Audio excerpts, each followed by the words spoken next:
What's up, folks? Welcome back to Charm City Heavyweights podcast brought to you by Great 8 Sports Memorabilia in Parkville, Maryland. I'm the host, Matt Trigger. With me, as always, is my co-host, Josh Merrill. What is going on, Josh? It's been a couple of days. What's up, Matt? Coming live from the man cave. Yeah, man, it's been a long week. We shot. Days. Yeah, we shot. I think we shot on Monday. It's been almost a week since we've been on air. My allergies kept me down and out.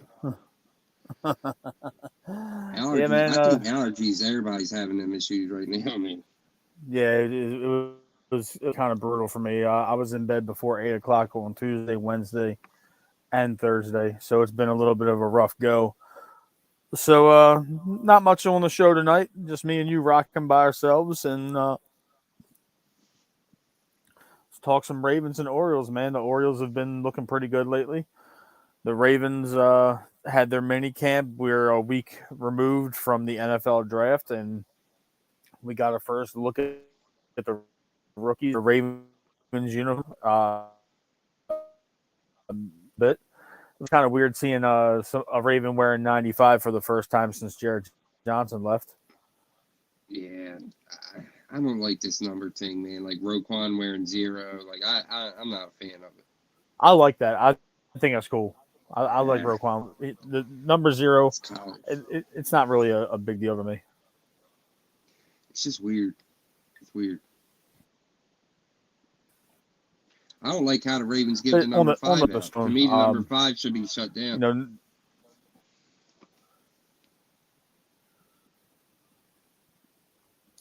I mean, I hear you. It's not, it's nice to see the guys get their numbers and get out on the field for a little bit of work. You don't think Joe Flacco's it's important that number Lamar should Jackson be got signed. Retired? No. I mean, you can't go ahead and retire every Raven that you like with their number. I mean, right now there's only 3 numbers out of circulation. He's not just any Raven that you like. He's a Super Bowl MVP quarterback. I understand that, but I mean, maybe if he goes into the Hall of Fame, you take it out of circulation. But they got 4 numbers out of circulation right now. They got 20, 52, 75, 73 out of circulation right now. They haven't given anybody 55 since Suggs left. Yeah, that's true. Yeah, that would hurt if they gave out Suggs' number. I mean, I made a bit. Yeah, I kind of got bent out of shape when they gave Hollywood number 5 when they started all this mess. Yeah. And they've handed out Sam Cook's number 2 years in a row now to 2 different guys. Last year was Jason Pierre-Paul. This year is Zay Flowers. Yeah. Zay Flowers looks explosive, man. It's hard to tell rookie minicamp. They're not wearing pads. They're just playing catch. But, man. Yeah, but it's cool to see him getting work in. Yeah, but he looks explosive, man. He's got potential. People who are comparing him to Hollywood are morons. He's not. He plays nothing like Hollywood. Hollywood was more of a catch it and get down kind of guy. His yak did get better his last year here from previous years, but for the most part, he's to catch the ball and get the fuck down because he's so little. He's going to get killed. But Zay's got some meat on him, some muscle on him. That sounded weird. I'll say muscle, not meat. He's got some muscle on him, and he's explosive, man. He's fast, and I don't know if it's a Steve Smith comparison. I know that's what he gets a lot. A lot of people say I don't see him more as a Steve Smith, but I don't think he's that strong enough to play like Steve played. But man, he's got a shot to be. I think let me put it like this. I think he's our best chance of having the first successful receiver. I mean, Hollywood was a good pick, but was he ever really what we thought he was going to be? He never really put up the touchdowns like we thought he was going to do. I know he had a 1,000-yard year here, but I think Zay has the potential, man. But I've said that before. I said that about Travis Taylor. I said that about Perryman. I thought Perryman was a great pick. I thought he was going to be like Terrell Owens.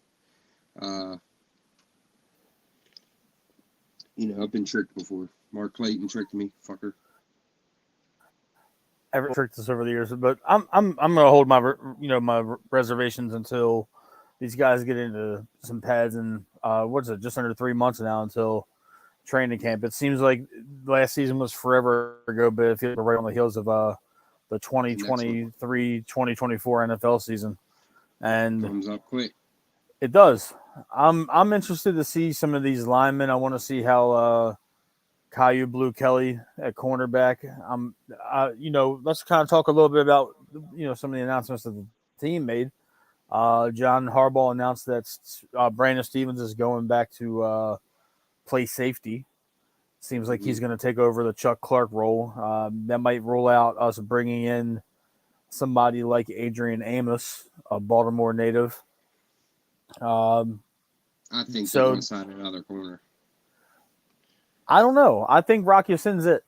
And I'm not saying that he's the man or anything like that. I'm not saying that at all. But I think they're going to allocate. I would not be surprised if Marcus Peters is hanging there close to training camp. He's gotten no offers. I would not be surprised if they snagged him back for a year. Now, if one of the corners go down, yeah, I see that happening. But I think if they wanted to bring Peters back, they'd have brought him back instead of signing Rock Ya-Sin. That's just that's my personal opinion. Rock is, a reliable corner. Is he a starter?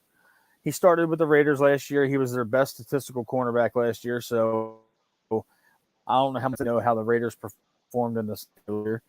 So I'm happy to see that, they're making strides to make some additional pieces. I'd rather see them use that money to bring in a Jadeveon Clowney or Leonard Floyd or offensive lineman to kind of fill left guard as a. Right now is the only time I've ever said I'd be happy with getting Clowney. Usually I'm against it, but right now, I know he don't get the sacks, but he does get a lot of pressures, and he's very good at setting the edge. So I'd be happy to bring Clowney in on it as long as it's cheap. We have money to play with, man. They're going to do some more shit. Yeah. Yeah, the Ravens use every Lamar's deal gave us. The Lamar contract gave us about $11 or $12 million back on the cap. He helped us a great deal. We signed whatever we haven't signed so far, and it did. It helped us a lot. Instead of that being a $34 million cap hit, it's a $23 million cap hit. So I'm cool with that. I think it's a good look for us. I'm confident that we're going to bring in another veteran on the offensive line or the defensive line. I think they're going to kind of go through training camp and see how McCary and Cleveland look at left guard, and then I think they go make a move for a veteran on either the waiver wire or through a trade. I still think that Patrick Queen is not a Raven come week 1. I know it's still very early in the offseason. It's heating up right now about him being traded. There's a lot of rumors. I don't think he's going to net us a draft pick. I think it might be a player swap more than anything else. It's going to be a player swap. He ain't going to get a draft pick. We're going to get a 5th-round pick. Yeah, I'm at this point bringing somebody that can contribute on the team elsewhere. Left guard is the only thing that really is like glaring to me right now. And if you even want to say the defensive tackle / defensive end like 5 technique spot the 3 technique spot that Calais Campbell vacated. Is Travis Jones going to be ready to fill that spot full time this year? We'll see. I hope so. I'm I have a lot of I'm faith in him.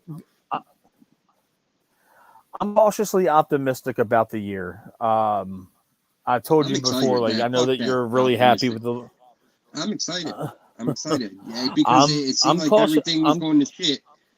But why? They added talent. Like, how can you not be excited? That makes no sense to me. I'm They brought excited, back but our there's quarterback still that's caution. been here. I'm But it's a new offense. No more Greg Roman, a guy who actually knows how to call a passing game. We're going to find out a lot. We're going to find out if Lamar was worth this deal or not.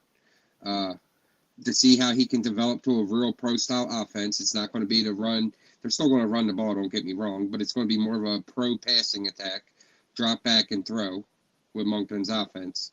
Uh, all the receivers we're adding. Zay Flowers is exciting. OBJ, like that's your fucking dream side. yeah, Usually I'm that like, is no, no. don't bring him here. I'm there with you, And I man. got I'm excited there. for him. Usually, you'd be happy if they brought back Michael Irvin. It's just the way you are. It's all good. How can you not be excited, man? It's a new offensive coordinator. Come on. The biggest scare to me right now is the pass rush. Nowhere else am I afraid. I think we got enough You got to worry corners. about guard right now. You got to worry about who's going to protect the inside of Lamar's blind side. He's now a $260 million investment. Worst comes to worst, put Falele in there. That's, but They'll find a guard, Matt. They'll find a guard. They'll have to. Yeah, they'll have to. But the thing is, I'm always going to be cautiously optimistic because we've seen this team since 2019 steamroll people, hang into the end of the year, and it's always one thing or another. So right now in May, I'm cautiously optimistic. Now, will I be pumped up come it's like that mid July? 31 other teams every year too. I mean, what the hell? Only one team goes home happy, Matt. I did that. The schedule release is next week. I believe it's on the 11th. Yeah. So we'll see who we're opening up against and who. I'm calling an undefeated season. Something tells me we got the Bengals early, man. Oh yeah, cool. It'll probably be week 1 there. Yeah, something tells me we're gonna have a rematch with these guys. Early in the year. Let's see where we're at. Wouldn't that be a great game off the bat to see where the fuck we're at? What's this offense going to look like? Was that a fluke last year with McDonald being able to control Joe Burrow? As Joe Burrow figured out McDonald's offense and going to eat us up? Who knows?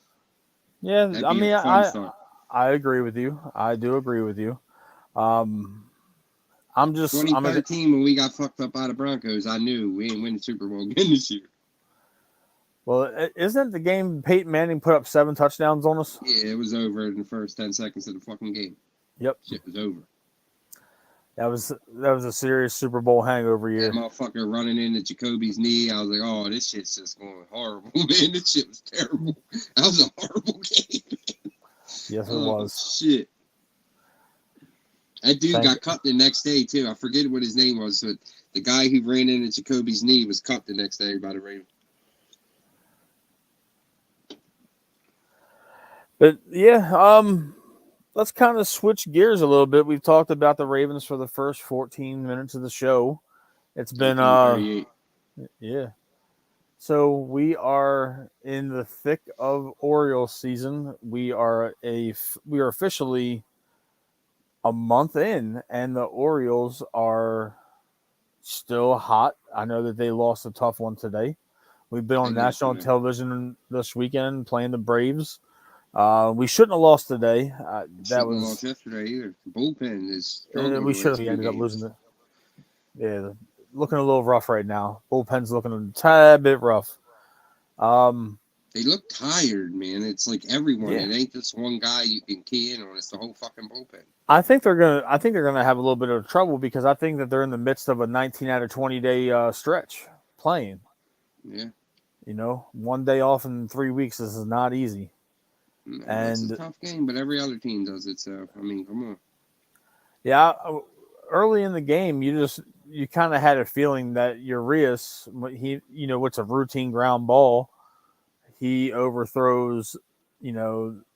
Mountcastle made a great play on the ball, and just couldn't manage to make the tag at first base. But You know, Mountcastle's he's a good first baseman. I know he's a natural shortstop. That's what we drafted him as in the first round and moved him to first. So he plays the position extremely well. He's good at, getting crazy balls. The only thing is he can't scoop to save his fucking life. Dude cannot scoop the ball. If he does, he's lucky it bounces in there somehow. Because it's bad. a lot of people gave Chris Davis a lot of shit for years, but he was a hell of a defensive first baseman. Hell yeah, he was. He just Hey, lost his bat. Yeah, he couldn't swing the bat anymore, but the dude was money in first base. The dude could play right field, and he was occasionally a pitcher. But I like what we're doing right now. Seeing Dean Kramer not get rocked this weekend was nice. Wells Atlanta's one of the better teams in baseball, and we hung right with them and should have swept them. Honestly, the bullpen doesn't blow their load early. We get out of there with a sweep. One of the better teams in baseball. The Orioles are legit. They're coming. It's just we're in an extremely hard division, and the bullpen. We got to figure this out. We got too much talent in the minors that had the bullpen. We do. We can bring some guys up. We're the only division in baseball where every team is over 500. Yeah, Boston's good. Nobody expected Boston to be good. Boston's good. I think Boston is on an incredible tear right now. Tampa Bay is still, and that's the shellacking. Tampa Bay shellacking everybody they see right now. I don't think they've lost a series yet this year. Are we off tomorrow, or would we start Tampa tomorrow? I think we start Tampa tomorrow. Oh shit! Yeah, so this May stretch right here, this early May stretch, you're going to see what the Orioles are made of. If we just got lucky with the soft schedule in the beginning, or if we're legitimately in it this, early on this year. I liked, other than Tyler Wells getting other than Tyler Wells giving up the home run to Matt Olson, I think in the bottom of the first inning today. Wells looked good. His pitch count got high. I texted you during the game. I think he was sitting at 30 pitches through the first two innings, which is kind of high. You don't want to, get into deep, treading into deep water with these pitchers on this staff. It seems like they're all, one bad outing away from being on the IL or, relegated to AAA. I just want to, see us get this bullpen situation right. Cano had another fantastic outing. Didn't pitch him yesterday when we should have. And I didn't understand that either. Yeah, Wells settled down for the most part. Other than that home run, great. Wells had a fantastic outing. He's consistently throwing mid-90s. He was locating his fastball. And caught a pretty good. Yeah, McCann had a pretty good game behind the plate. It was, disappointing not seeing Adley at least get a DH, spot in the lineup. Forget McCann was a superstar a few years ago. He was. He definitely was. Hey, one thing I'm excited about with the Orioles, and I texted you earlier about it. I'm excited that on Memorial Day weekend they're going to debut the Orioles City Connect jerseys. Nike does, they're released for 6 teams a year. So the Orioles are getting their City Connect jersey, debuted at the end of the month. I can't wait for that. That might be one of those rare times that I go and buy an Oriole jersey. Yeah. Might have to snatch me a Richmond City Connect jersey. That's going to be, fun. Especially, Nike's done a rather decent job of doing the baseball uniforms this year. But I wanted to talk about Mullins, man. Mullins has been hot lately, and he's coming around. That dude is a defensive. I know monster. He's offensive cooking, but on defense, man, he can almost play the whole damn outfield, man. You almost only need a left and right fielder because his range, the balls he catches, man, it's like I don't even know how he catches it. His range is incredible. Yeah, that ball he caught off back at the wall today, man, that was a hell of a fucking catch. Yeah. Like he was on his ass and he had no steps left before he slammed into the wall and snatched it right before. He's amazing, man. He's a great player. Yeah, I'm excited. He started off a little. Lock him up. Give him That's going to his, be a lot of money, bud. I don't know if they're going to invest in him. I would think that they should. It's just going to be a lot of money. You're talking probably in the 10 to 15 a year range for a 5-year deal, probably. I and mean, I think he's worth it. I think you need to keep they're Mullins going to to have to make this pay thing click. somebody. Oh, they got to. You're absolutely right. I just don't want to be faced with the possibility that we're not going to keep majority of these guys through this, rebuild into contendership. No, because I you like got what he's talent doing. behind this talent. That's why. It's Yeah, you got talent coming behind them, and that's the way it's going to be. We're going to lose a lot of them, but I just want them to keep some, like keep Adley, keep Grayson, if we can, I keep like Gunner, what they did though, man. keep Mullins. They batted Jorge Mateo in leadoff over the weekend. I like Yeah, that. It was a nice little switch up. Mullins is a fantastic leadoff guy. You know that he's very reliable in that leadoff spot, but with Mateo swinging the bat pretty well, seeing him lead off, knowing he can get if he gets on first, he's going to be guaranteed to get to third base. oh yeah, If without a doubt. if you hit a double, he's getting home. The Matt, dude, I don't know if you saw it in today's game. They pitched out, and he still was safe at second on a yeah, fucking pitch out. yep, Anyone who doesn't know, that means the defense knows you're stealing, and they're willing to give up a ball to catch your ass trying to get to second, and he still beat it yep, because by the time the pitcher's legs up in the air, he's already 3/4 of the way to first base. The catcher has no chance. no chance at all. I'm optimistic heading into the Tampa Bay series. I think that we're going to be okay. Yeah, we'll never It's going to be know. tough. It's going to be tough. We're going to be in a dogfight every game that series. I think We that we got can to. chip though as We long as got to this get over this bullpen Tampa gets curse. themselves together. And we got to get over this Tampa curse. Like, eventually, we're going to have to beat these guys. Yes, They're I glad we agree. had to be in this division.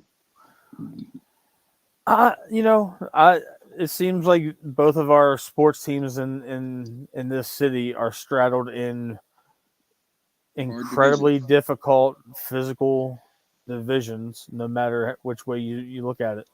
The AL East is the premier, division in baseball for the American League, and the AFC North personified violence for about close to 2 decades.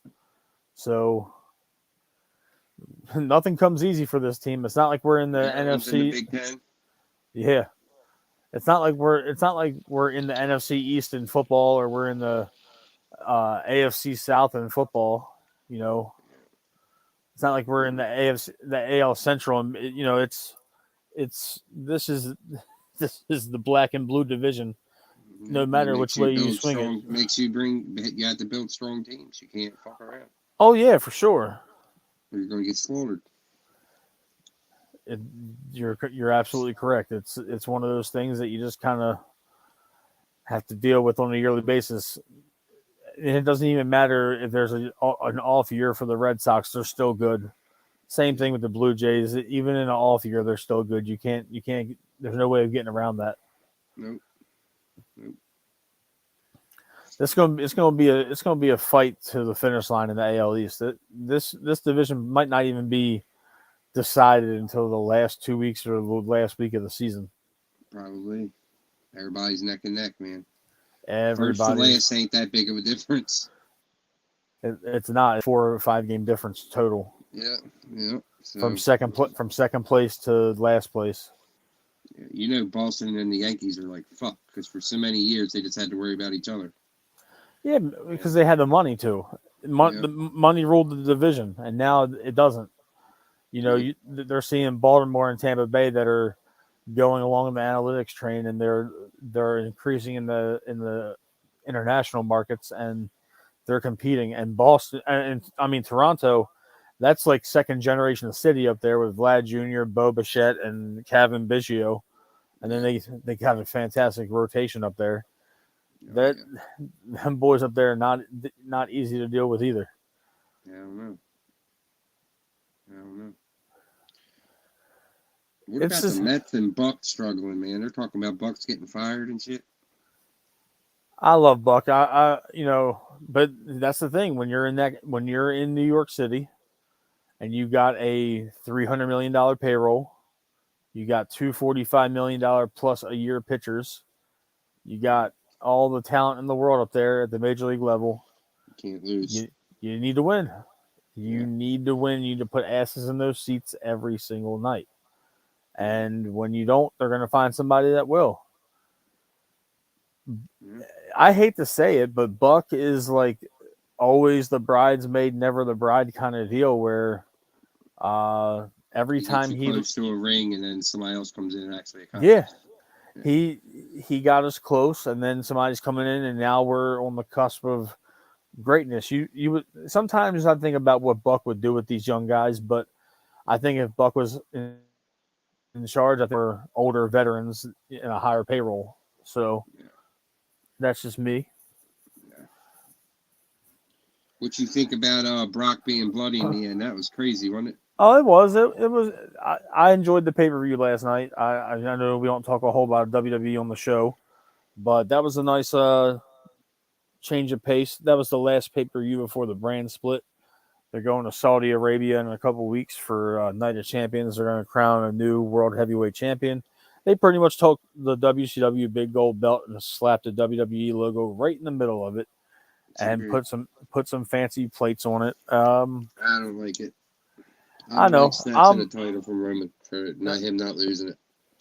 Yeah, they're gonna differentiate everything. They booked themselves into this corner. That's a Vince thing, but they'll bounce back from it. Yeah, Brock hit his face right on the exposed bolt of the turnbuckle. That people like thought they were trying not to show it on TV, like they were only filming his back. Yeah, well, that's the beauty of having multiple cameras all over the place. I mean, they're not a company that shows blood. See, they're the opposite of that mud show on TNT, where they bleed almost every match. It's not that kind of product, and they got sponsors, man. You got to think about it. They got sponsors they got to deal with. So, they're trying to steer away from that. But before we wrap this show up, I know it wasn't a very long show this week. We didn't have much to go over. Let's talk about some of our guests coming up. We have former New York Jet wide receiver and native Tavon Mason will be on the show Tuesday night at 9:30. Tavon Mason will be joining the show. Wednesday night, we will have former Carolina Panther Justin Wells, another Baltimore native. He is a Poly graduate. He will be joining the show Wednesday. And next week, Jeremy Conn from 105.7 The Fan will be popping on at some point. We're not sure which day yet, but we have a pretty stacked lineup of guests coming. Baltimore Colts legend Stan White will be joining the show in the next few weeks as well. So be on the lookout for that episode as well. And that'll about do it, man. This is a short and sweet one. Short and sweet. Like we like it. We all got work tomorrow. Shit. Yep.